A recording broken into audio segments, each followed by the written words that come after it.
সূরা আল মায়েদা আয়াত নাম্বার 15। জোরে বলেন, আর একটু জোরে, আর একটু জোরে। আমার আল্লাহ তো বললেন, কি বলছেন? কাদ জাআকুম, আল্লাহ দেখেন এই যে আয়াত নাম্বার 15, কাদ জাআকুম মিনাল্লাহি নূরু ওয়া কিতাবুম মুবিন।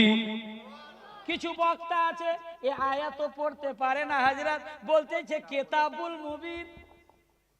কিছু মাস্টার সিস্টার হয়েছে, হয়নি?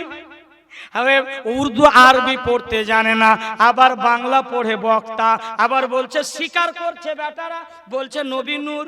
জোরে বলেন, আর একটু জোরে বলেন। হ্যাঁ, ওদের মধ্যে গোষ্ঠী ভাগ আছে, বুঝতে পারবেন না। ওয়াহাবি, লামাজাবি, ফারাজি, দেওবন্দি, কাদিয়ানি, নিচরানি অনেক আছে। আল্লাহু আকবার বলেন।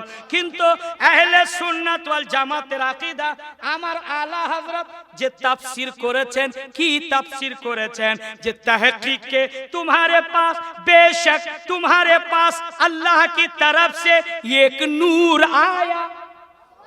জোরে বলেন। এটা আমার কথা না, কোরআনের কথা। জোরে বলতে হবে। এই কোরআনকে ভালোবাসেন না আপনারা? বাসেন না? এই কোরআনের প্রতি ঈমান আছে না আমাদের? আছে। এই কোরআনকে বন্ধু বানান, বুকে লাগান।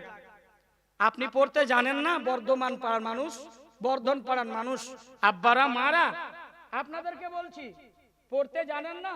আহারে, রমজান মাস চলে গেল, কত যে দুঃখ।